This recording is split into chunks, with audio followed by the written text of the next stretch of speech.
어, 우리가 지금 로마에 대해서 지금 계속 좀 살펴보고 있는데요. 어떤 분들은 이렇게 또 말씀을 하는 분이 계실 거예요. 왜 이렇게 목사님이 더디 가시나, 천천히 하시나. 뭐 여러 가지 이유가 있겠죠. 그런데 어떤 분은 조금 생소하다, 낯설다, 용어가 어렵다라고 생각하시는 분들도 계시는 것 같아요.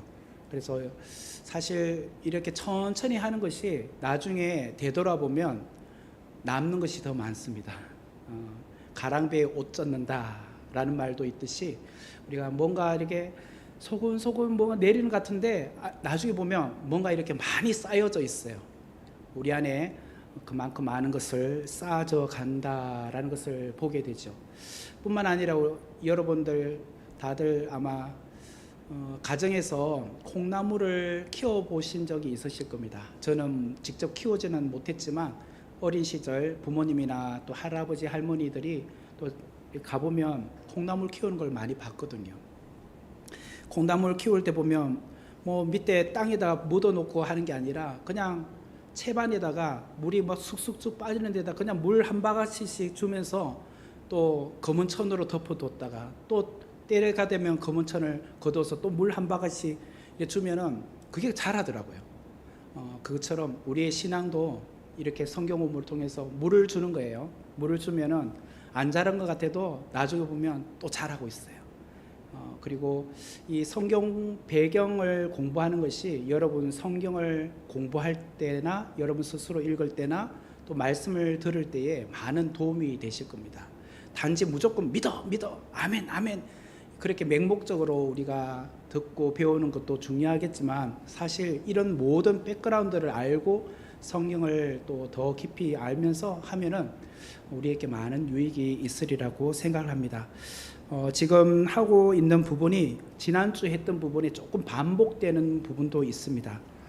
그런 이유는 뭐 제가 뭐 시간이 없어서 그런 것보다도 여러분들이 간혹 놓쳤다라고 생각하는 부분도 있고 어렵다라고 생각하는 부분도 있고 또 제가 지난주에 좀 빨리 하다 보니까 실수한 부분도 있고 해서 다시 종합 정리를 해드리고자 합니다. 신약 성경에 보면은 헤롯이라는 이름이 5명이 나옵니다. 헤롯이라는 이름이 5명이 나오는데요. 그러다 보니까 우리는 그 헤롯이 이 헤롯인지 저 헤롯인지 뭐 같은 사람인데 다른 사람인지 뭐 같은 사람인지 막 구분이 잘 되지 않을 겁니다. 그런데 지난 시간에도 말씀드린 것처럼 헤롯이라는 것은 가족의 이름이다, 가문의 이름이다 라고 말씀을 드렸습니다. 그리고 그 헤롯이라는 성에다가 뭐 안티파테르 그리고 예를 들자면 아켈라오, 안디바, 빌립 이렇게 붙이면서 헤롯 안디바, 헤롯 빌립, 또 헤롯 아켈라오 이렇게 된다라고 말씀을 드렸습니다. 그렇기 때문에 이 헤롯 가문은 BC 잠깐만요. 처음에 세팅을 해놓고 해야 돼요.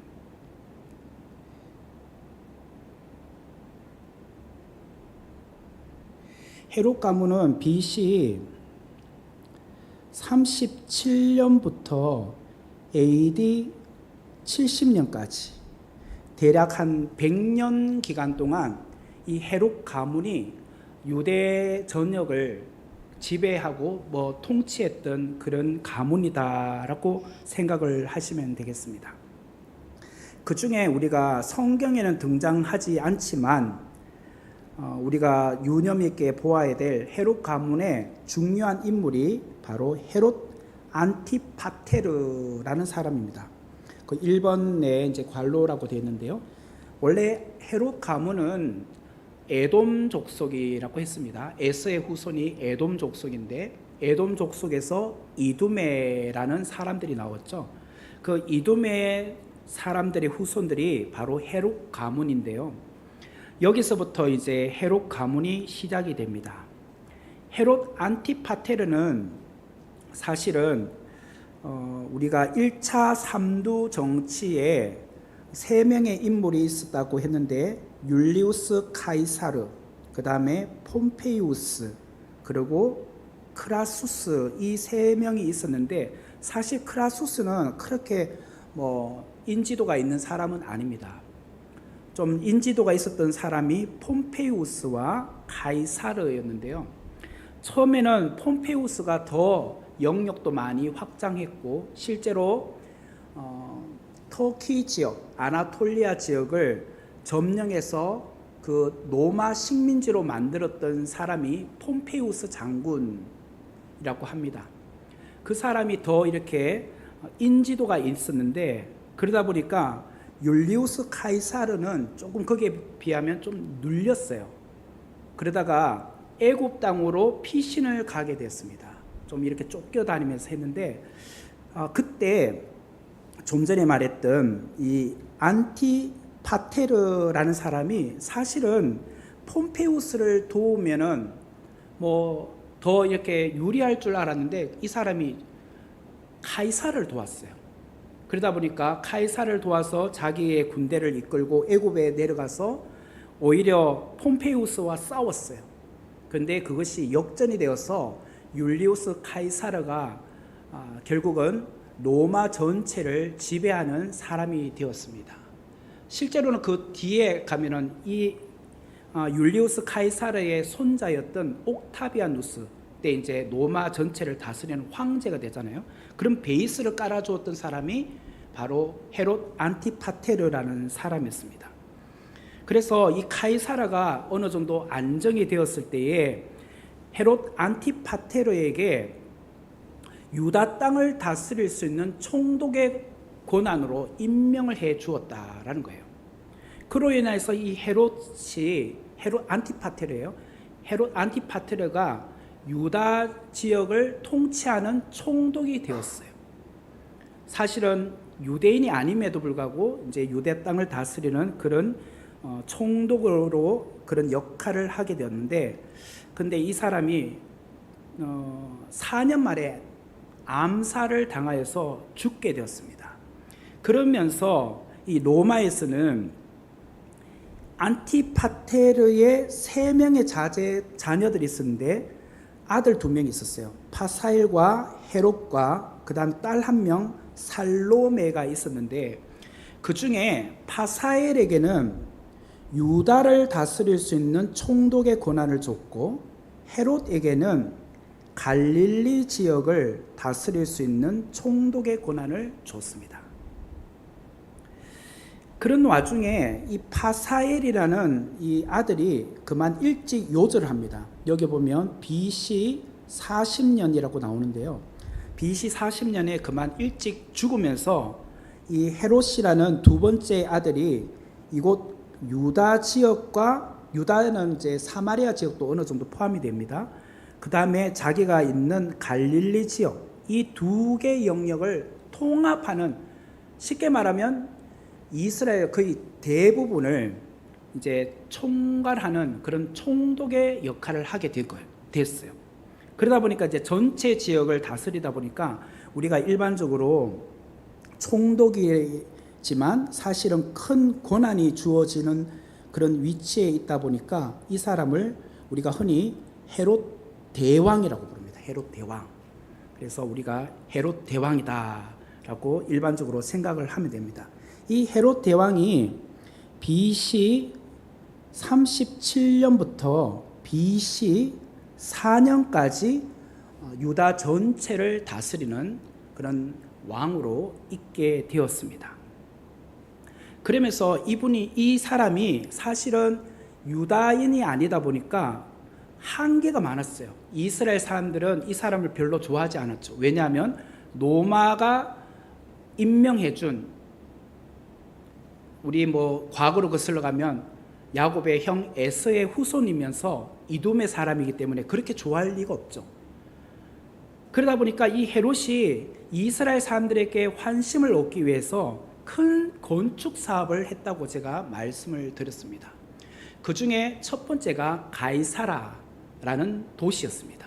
가이사라가 지중해 있는 해변에 있는 항구 도시였는데 그때는 그렇게 규모가 크지 않았습니다. 그러나 이 헤롯이 그곳을 엄청나게 크게 뭐 확장도 하고 거기다가 뭐 원형 격리장도 만들고 원형 극장도 만들고 그리고 배가 드나들 수 있도록 좀 그렇게 많은 것을 배려하게 됐죠. 그러다 보니까 로마에서 이스라엘 땅을 올 때는 반드시 가이사라 항구에 도착을 합니다. 그리고 이곳에 총독의 관저가 있었던 거죠. 그리고 이곳에서 육로로 해서 예루살렘까지 이제 도보로 가게 되었습니다. 이런 이야기들이 이제 신약의 사도행전에 보면 많이 등장을 하고 있습니다. 그 중에 대표적인 인물이 사도 바울이 뭐 로마로 압송되어 갈 때 가이사라로 온다. 뭐 거기 뭐 베닉스라는 총독이 왔다. 뭐 이런 이야기들을 우리가 지난 시간에 살펴보았습니다. 우리가 그 중에서도 이 가이사라만 있었던 것은 아니라 건축 중에 대표적인 건축이 성전 건축을 했던 것이 있었다라고 제가 말씀을 드렸습니다. 요한복음 2장 19절에서 21절의 말씀을 보면 예수께서 대답하여 이르시되 너희가 이 성전을 헐라 내가 사흘 동안에 일으키리라 라고 했더니 유대인들이 이 성전은 46년 동안 지어졌거늘 내가 만일 3일 동안 일으키겠느냐? 그런데 예수님께서 말씀하신 것은 자기 육체가 바로 성전이다. 곧 사흘 만에 부활한다라는 의미로 이 성전에 대한 이야기를 하셨는데 유대인들은 이 성전은 46년 동안 지금 지어지고 있다. 이렇게 말을 하게 된 거죠. 그런데 아까 헤롯이 BC 37년부터 BC 4년까지 유다를 통치했던 그런 왕이었잖아요. 그 중에서 이 성전 공사는 BC 19년부터 시작이 되었습니다. BC 19년. 그때부터 AD 63년까지 지어지게 됩니다. 굉장히 오랫동안 된 거죠. 그런데 오늘 지금 예수님께서 이 말씀을 하실 시점을 우리가 유념해서 볼 필요가 있어요. 왜 그러냐면 예수님이 공생애를 시작했던 시점이에요. 왜냐? 요한복음 2장은 초기잖아요. 그래서 예수님께서 공생애를 시작했을 때는 나이가 30살이었습니다. 그러니까 30살 때에 그때는 이미 성전이 지어진 지 46년이 된 시점이었다는 거예요. 자, 그러면은 BC 19년부터 언제까지 가야지 46년이 됩니까? 예수님이 나이가 30살이었죠. 30살이 되면은 갑자기 헷갈리네. 네네네. 자, 그러면 우리 봅시다. 자, BC가 19년이니까 19년은 이제 BC 시점이죠. 주전으로 가죠. 자, 그러면 주전 19년 더하기 이제 46을 빼면은 AD 몇 년으로 가면 됩니까? AD 27년?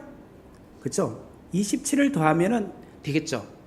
그러면 이게 AD 27년 시점이에요. 지금 이 시점이. 아시겠죠? 여기가 이해가 되십니까?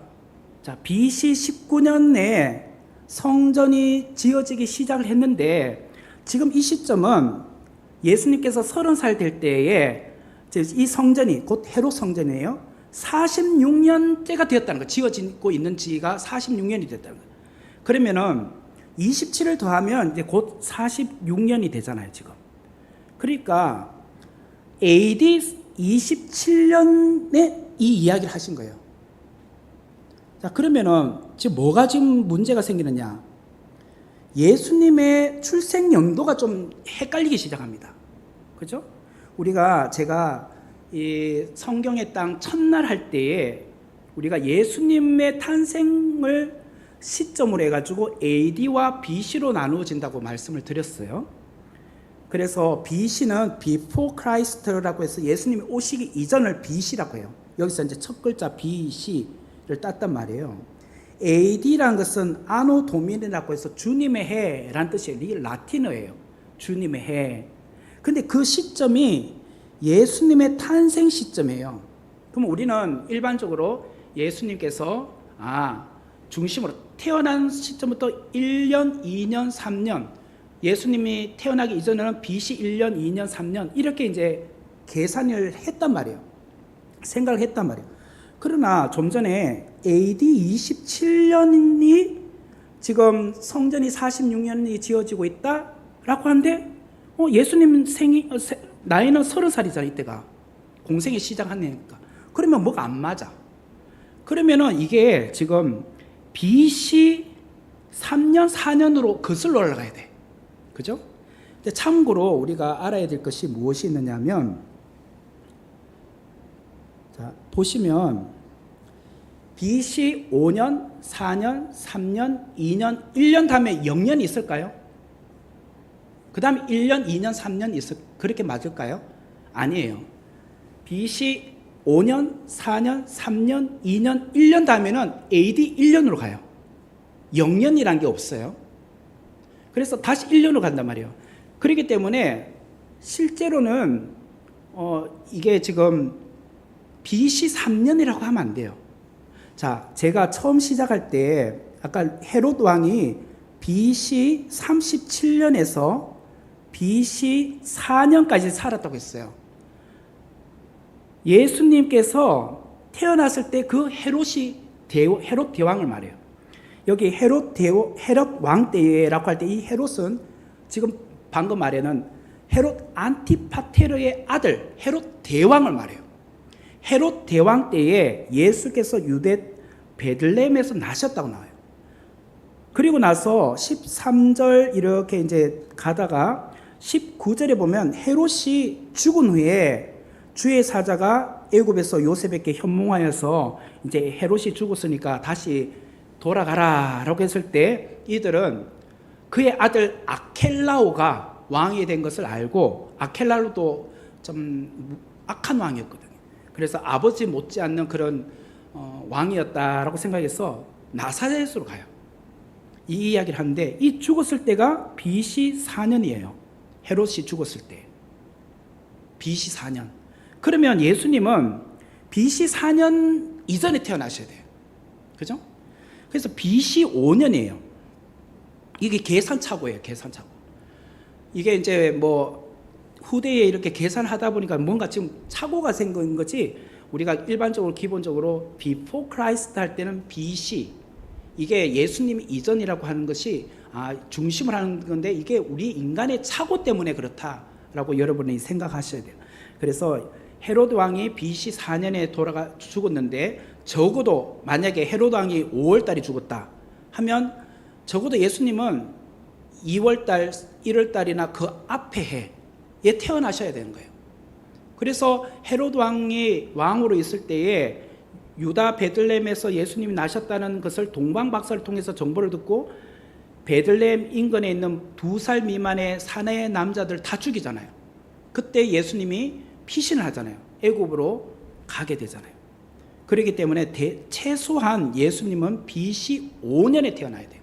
그래서 5년, 4년, 3년, 2년, 1년, 이게 5년 되죠. 그리고 다시 2년부터 해야 돼요. 1년이 처음 시작이니까 2년, 3년, 4년, 5년, 6년 이렇게 가면은 27하고 이렇게 맞아요. 숫자가 맞아요.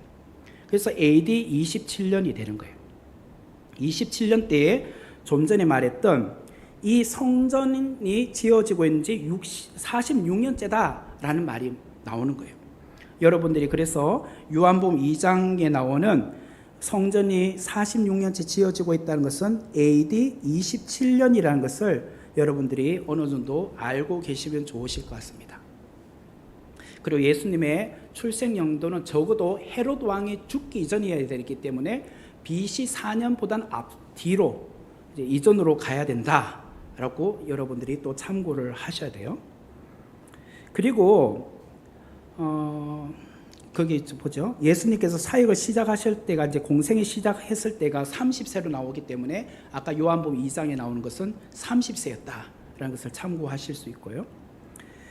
자, 그리고 세례 요한의 경우를 봅시다. 세례 요한도 누가복음 1장 5절 말씀에 보면 유대왕 헤롯 때에 아비야 반열에 제사장 한 사람이 있었는데 그 사람이 사가랴였고 그의 아내는 아론의 자손인 엘리사벳이었어요. 그리고 내 아내 엘리사벳이 아들 낳았는데 그 사람을 요한이라고 이름을 지어라 라고 해요. 이게 이제 세례 요한이거든요. 여기도 보면 유대 왕 헤롯 때라고 나와요. 이 헤롯도 헤롯 대왕을 말해요. 그죠? 세례 요한은 예수님보다 6개월 먼저 출생을 했다고 했습니다. 그렇기 때문에 같은 연도에, 그러니까 세례 요한도 BC 5년에 출생을 한 겁니다. 그리고 예수님은 오늘 우리로 말하면 12월 25일 생이라고 하면 세례 요한은 6월생 정도 되는 거겠죠. 그렇게 여러분들이 생각을 하시면 되게요. 그리고 여기 보면 이제 나중에 이제 제사장 이야기할 때 하겠지만 아비야 반열이라고 나와요. 반열이라는 말은 반차라고도 합니다. 제사장들은 기본적으로 24반차가 있어요. 24반차가 있는데 여기서 이제 순번에 따라서 성전에 와서 섬기는 기간이 있습니다. 그때 중에서 다 기본적으로 이제 이름들을 붙인 거죠. 그래서 사가랴는 우리는 아비야 반차, 아비야 반열에 소속된 제사장 가문이다라는 거예요. 전국적으로 이렇게 지역이 흩어져 있잖아요. 우리가 알아야 될 것은 예루살렘 성전에서 섬기는 제사장이 있는가 하면 각 지파별로 거기에도 제사장이 가서 살았습니다. 그래서 우리가 여호수아 때에 12지파가 있었는데 12지파가 땅을 분배받잖아요. 땅을 분배받을 때 레위 지파는 원래 땅을 분배받지 않았죠. 대신 그러면 레위 지파가 빠지면서 요셉의 두 아들 에브라임과 므낫세가 그 지파로 들어갑니다. 그래서 레위 지파가 빠지고 요셉의 두 지파가 이제 들어가면서 아들이 들어가면서 에브라임 지파, 므낫세 지파가 되는 거예요. 그러면 레위 지파는 어떻게 되느냐? 각 그 지파에 거기서도 땅을 어느 정도 이렇게 줍니다. 레위 지파 사람들이 자기들에게 살 수 있는 집을 줘요. 그런 땅을 줘요. 그러면 그곳에 가서 분산해서 살게 돼요. 그러면서 거기서 오늘 우리로 말하면 목사로서 성직자로서 그 지역에 예를 들자면 루벤 지파에 속한 레위 사람들의 땅이에요. 그곳에 가서 이제 살게 되는 거예요. 예를 들자면 우리가 사무엘상 1장의 말씀을 보면 이런 이야기가 나와요. 이거는 이제 갑자기 생각나서 이야기하는 건데요. 1장 1절에 한번 보실래요? 1장 1절. 사무엘상 1장 1절.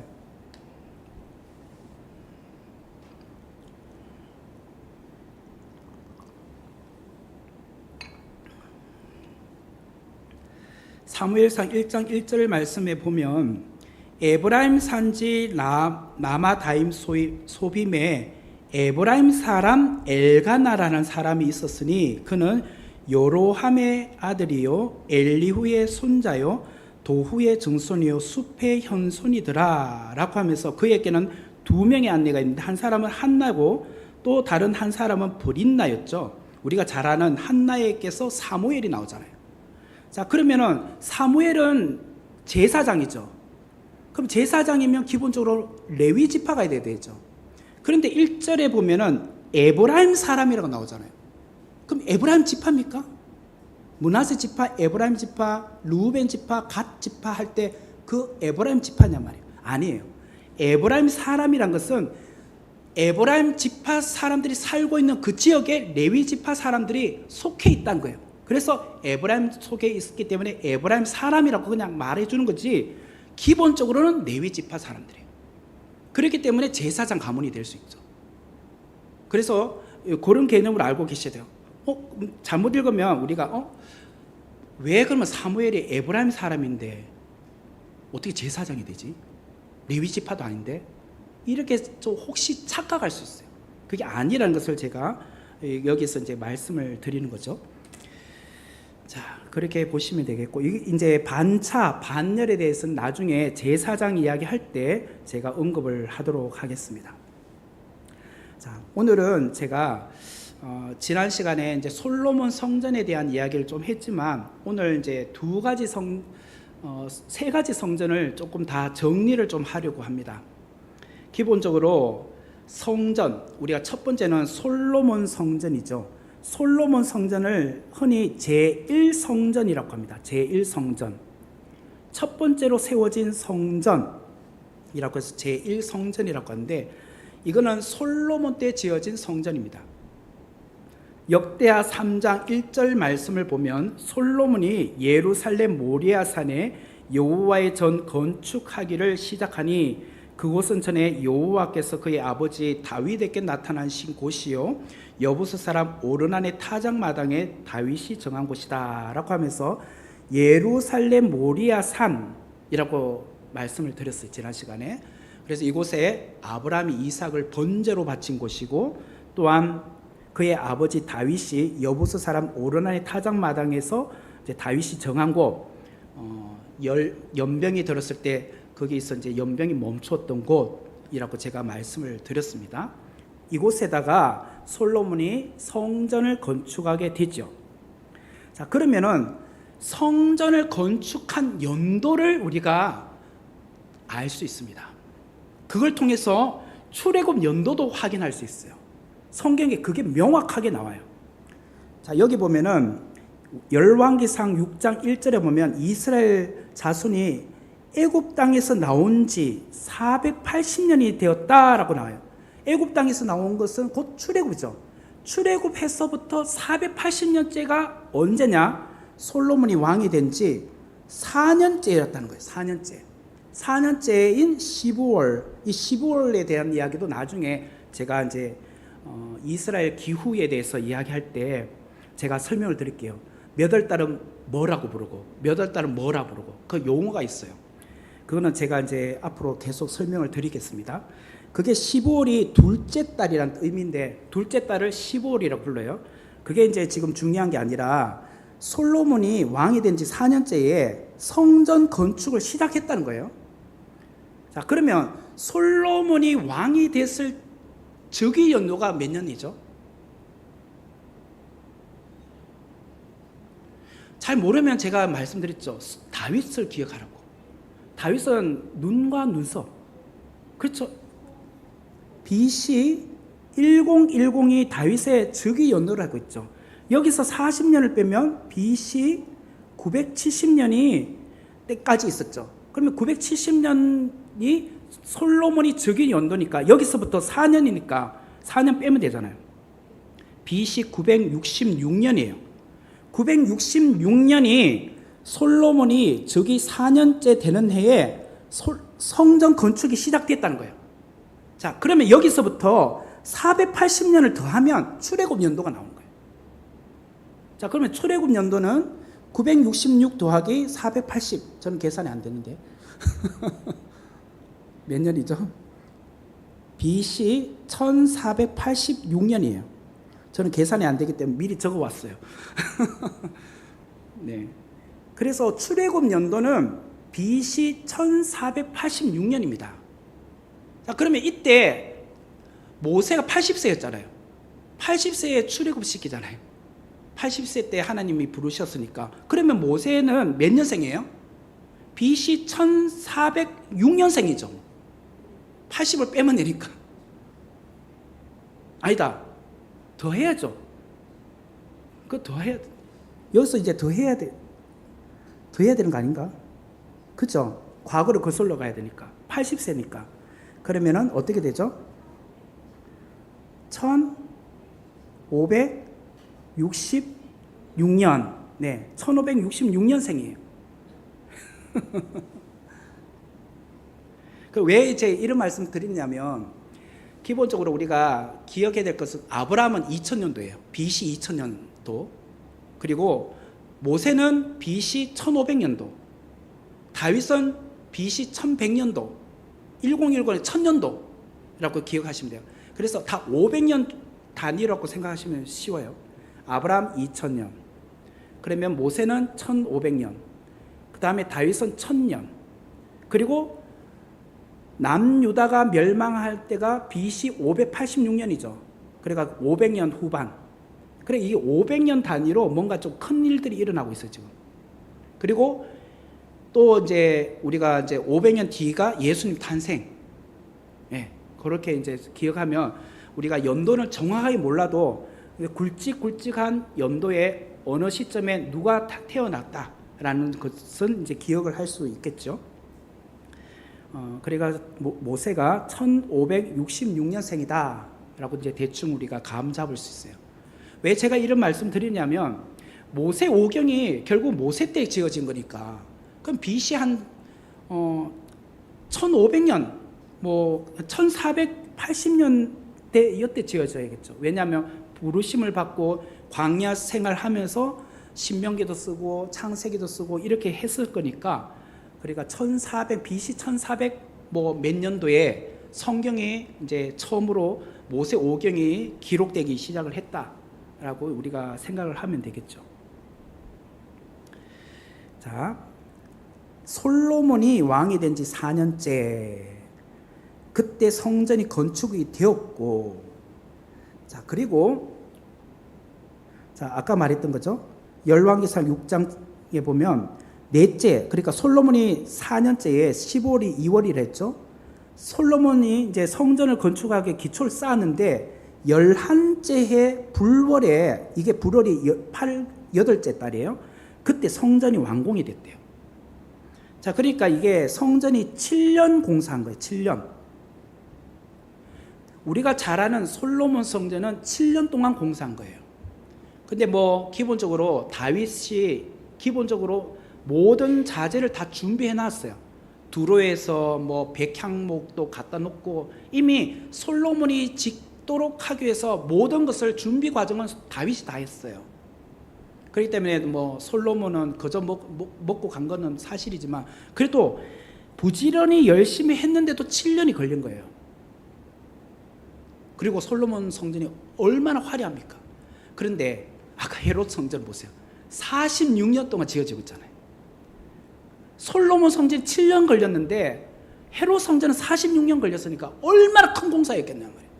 제가 그 이야기 하려고 하는 거죠. 어마어마한 대공사였다는 거예요. 헤롯이 그만큼 이스라엘 사람들에게 환심을 받고 싶었던 거예요. 그러니까 우리도 나라에 어떤 대공사를 한다 하면 거기에 예산이 얼마나 투입이 되겠습니까? 그러니까 이 헤롯은 모든 재정, 세금을 모으면 그 대부분이 예루살렘 성전 짓는데 다 공사비가 다 들어갔던 거예요. 그러니까 그것으로 이스라엘 사람들의 환심을 계속 얻으면서 나름 재정을 확보하고 마련해가지고 다 여기다가 몰빵시킨 거죠. 그런 것이 바로 이런 거다라고 보시면 되겠어요. 그래서 여기 이제 보시면은 자 이거는 이제 여기 이제 제가 지난 시간에 또 설명드렸지만 사실은 이 솔로몬이 성전 지을 때 모리아산의 배경을 보면 이쪽이 이제 서쪽인데요. 서쪽을 보면 여기가 이제 꼴짝입니다. 꼴짝이 여기를 기드론 꼴짝이라고 합니다. 여기 보면 기드론 꼴짝이라는 이제 영어로 단어가 나와요. 그리고 이쪽이 죄송합니다. 서쪽이 아니라 동쪽입니다. 동쪽. 제가 왜 이렇게 헷갈리지? 동쪽이에요. 동쪽인데 동쪽 건너편에 이게 이제 산이 감람산입니다. 감람산. 그리고 이 동쪽 여기에 꼴짜기를 기드론 꼴짜기라고 했습니다. 그리고 이쪽이 이제 서쪽이에요. 서쪽에도 사실 성전 옆으로는 꼴짜기가 있어요. 성벽을 이렇게 느헤미야 때 우리가 공부했지만 성벽을 옆으로 보면 이제 여기도 꼴짜기예요. 서쪽 면도. 여기 꼴짜기를 중앙 꼴짜기라고 제가 말씀을 드렸어요. 그래서 여기 보면은 센트럴 밸리라고 돼 있어요. 원래는 이렇게 돼 있었단 말이에요. 근데 이것을 지금 헤롯 대왕 때는 동쪽은 그냥 가만히 놔둬요. 그래서 지금도 가보면 좀 많이 이렇게 메꾸어졌지만 기본적으로 기드론 꼴짜기가 있고 감람산이 있어요. 그 형태가 그대로 남아 있어요. 근데 지금 거기 가보면 무덤들로 꽉 차여 있습니다. 그 부분은 이제 제가 차후에 말씀드릴게요. 지금 무덤들이 다 이렇게 해서 지금 뭐 그거 가보면 산이란 개념보다는 공동묘지 같은 느낌이 들어요. 근데 서쪽은 사실은 지금 이쪽을 다 거의 메꾸었어요. 이게 누가 했느냐? 헤롯 대왕 때. 이것을 전부 다 평평하게 만들었어요. 그러니까 46년이 걸린 거예요. 산을 그게 다 평평하게 만들었다고 생각하시면 돼요. 육지 이렇게 뭐랄까 평평하게 다 만드는 거예요. 그리고 지금 여기 보시면은 성전이 사실은 굴곡이 있는 상태에서 위쪽에다가 그냥 지어진 건데 지금 가보면 이 모든 것을 거의 평평하게 거의 다 만들어 놨어요. 그러니까 대대적인 공사를 헤롯 대왕이 하게 된 거죠. 그래서 여기 이제 보면 이제 솔로몬 성전이 제일 위쪽에 마련을 했습니다. 이게 대략 한 744m, 해발고도 744m 모리아산 정상에다가 거기다가 솔로몬이 성전을 짓고 그 아래에 여기 보면 왕궁을 지었어요. 왕궁. 다윗 왕궁이라고 해요. 그리고 이 밑으로를 뭐라고 하면 다윗의 도성이라고 해요. 도성. 다윗의 도시, 도성이라고 해요. 그래서 여기가 이제 이 부분이 바로 이 부분이에요. 그리고 요 위에가 다윗의 왕궁이 있고 그 위에 성전 꼭대기에 모리아산에 성전을 지어놨단 말이에요. 이게 솔로몬 때 모형이에요. 그러다가 스룹바벨 성전으로 이제 가보면 오늘은 제가 스룹바벨까지만 이제 하도록 하겠습니다. 마태복음 1장 11절 12절 말씀을 보면은 바벨론으로 사로잡혀 갈 때에 요시야가는 요고냐와 그의 형제들 낳았고 바벨론으로 잡혀간 후에는 요고냐는 스알디엘을 낳았고 스알디엘은 스룹바벨을 낳았다고 나옵니다. 여기서 요고냐를 다른 말로 옛날 이름이 여호야긴입니다. 여호야긴이 바로 요고냐의 옛날 이름입니다. 그러니까 지금 12절부터가 무엇이냐면 바벨론 포로로 잡혀간 그때부터 시점을 이제 거기서 태어난 자녀들을 말해요. 그래서 여호야긴이 포로로 잡혀가서 포로 생활 중에 스알디엘이라는 아들을 낳고 스알디엘은 스룹바벨이라는 또 아들을 낳았단 말이에요. 근데 이 스룹바벨이 돌아오잖아요. 1차 귀환을 하잖아요.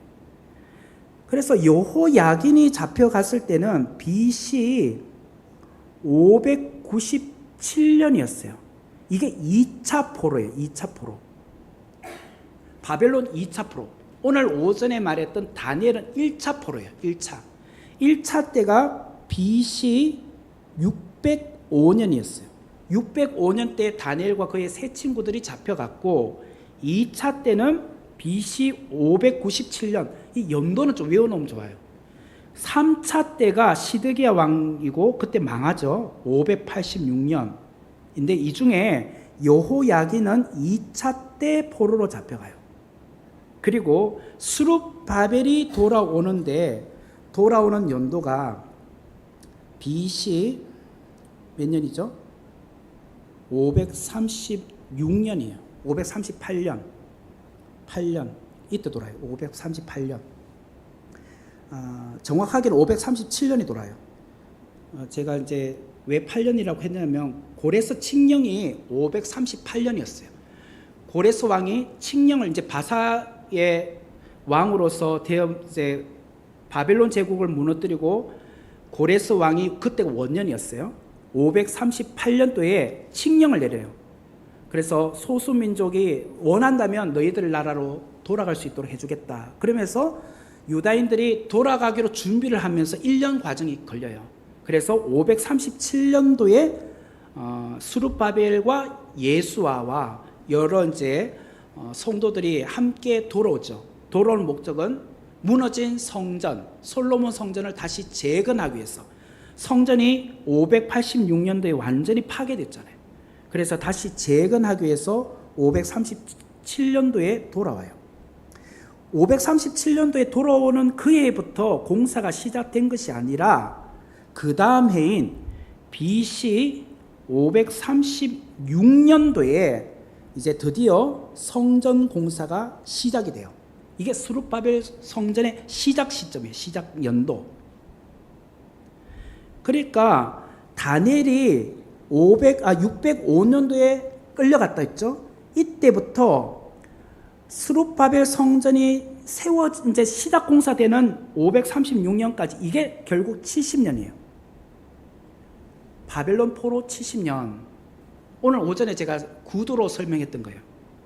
그러니까 여러분들이 이제 기억해야 될 거는 다니엘은 1차 때 잡혀갔는데 그때가 605년이고 그러면 그때부터 70년인 536년 이제 스룹바벨이 성전 공사 기초 공사를 시작하는 그 시점 그때까지가 70년.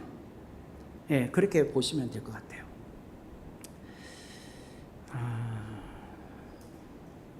네. 그런데 문제가 있었어요.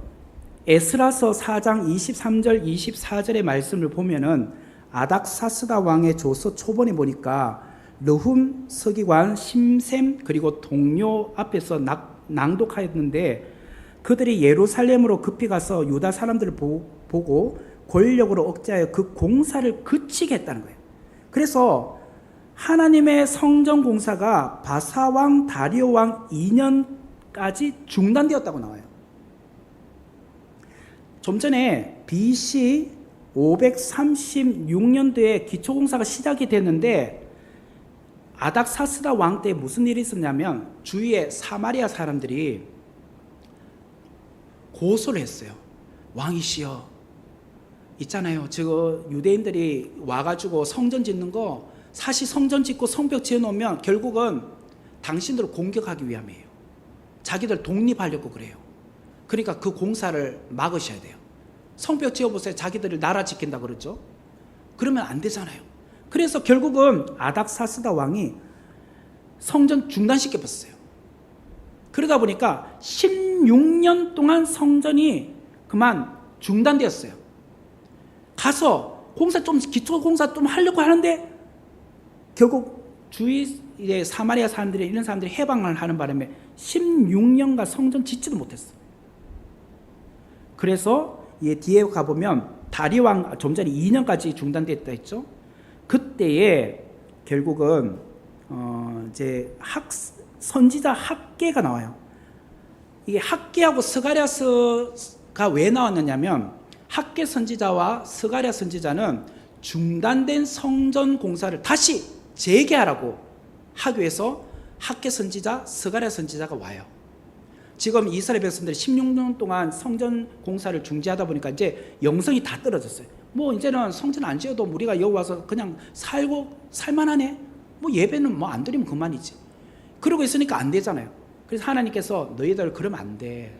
처음에 온 목적이 뭐야? 성전 지으러 왔지 않느냐. 그때 열정 다시 회복해. 첫사랑을 회복해. 그래서 학계 선지자와 스가랴 선지자가 와서 성전 공사를 다시 불지폈던 사람이에요. 그래서 16년째 되는 그때가 다리오 왕 2년째인데 그때 성전 공사를 다시 시작해요. 그래서 만군의 여호와가 이같이 말하여 이르노라. 백성이 말하기를 여호와의 전을 건축할 시기가 이르지 아니하였다. 아직 때가 안 됐어요. 그렇게 하자 선지자 학계가 말해요. 이 성전이 황폐하였거늘 너희가 이때까지 판벽한 집에 거주하는 것이 옳으냐? 성전이 그렇게 무너진 상태로 아직 안 지어진 상태로 그대로 두는 것이 좋으냐? 판벽한 집이란 것은 성전을 말해요. 하나님의 집이 그대로 방치되는 것이 좋으냐? 물어요. 그래서 결국은 다리왕 6년째에 성전이 완공돼요. 그래서 4년 만에 성전이 지어진 거예요. 그럼 다시 말하면 이런 거예요.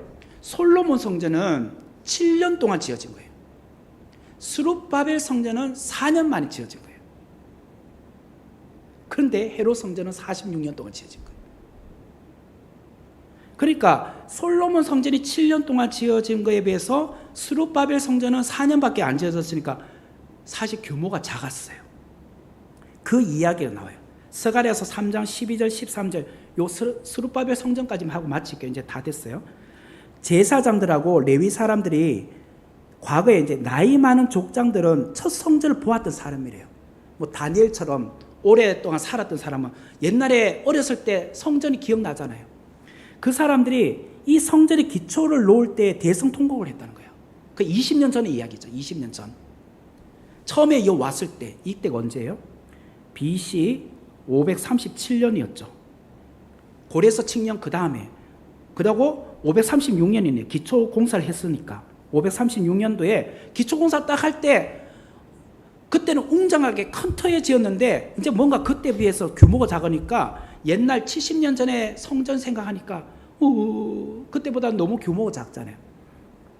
그리고 3차 때 잡혀온 사람은 사실은 더 젊잖아요. 다니엘이 잡혀갔을 때가 부터 70년이니까 3차 때도 잡혀온 사람은 그보다 나이가 더 젊을 수 있으니까 그런 사람들이 대성 통곡을 하는 게 너무 슬픈 거예요. 그때 비해서 규모가 작으니까. 그런데 그것 이후에 태어난 사람들은 그래도 성전 지어져가지고 너무 좋은 거야. 너무 기뻐서 환성을 불러. 이제 성전 지어졌다고. 규모가 작지만. 그래서 백성들이 크게 외치고 소리를 멀리 들리며 절개 부르는 소리도 있고 통곡하는 소리도 막 섞여서 나오고 있어요. 어떤 사람은 그때보다 너무 규모가 작아. 어떤 사람은 너무 잘 지었어. 그러는 부류의 사람들이 있었다는 거예요. 오늘 여기까지 합시다. 다 하면은 또 다음 주에 재미가 없으니까. 네. 하여튼 성전에 대한 이야기를 오늘 여기까지 하고요. 또 다음 주에 이어서 하도록 하겠습니다. 기도하고 마치도록 하겠습니다. 은혜로 오신 하나님 감사합니다. 또 오늘 이 밤에도 우리가 참 귀한 하나님의 말씀을 함께 나누며 하나님께서 특별히 세워주신 이 성전의 역사를 또 우리가 함께 배웠습니다. 주님께서 우리에게 주신 이 귀한 말씀을 또 잘 배워서 우리의 삶 속에 유익하게 도움이 되게 하여 주시고 또 한 주가 무더운 날씨 가운데 일상의 삶을 살 때에도 건강으로 지켜주시고 또 일상의 삶의 터전 가운데서도 안전하게 지켜 주옵소서. 돌아가는 발걸음도 주님께서 지켜 주옵소서. 예수님의 이름으로 기도하옵나이다. 아멘.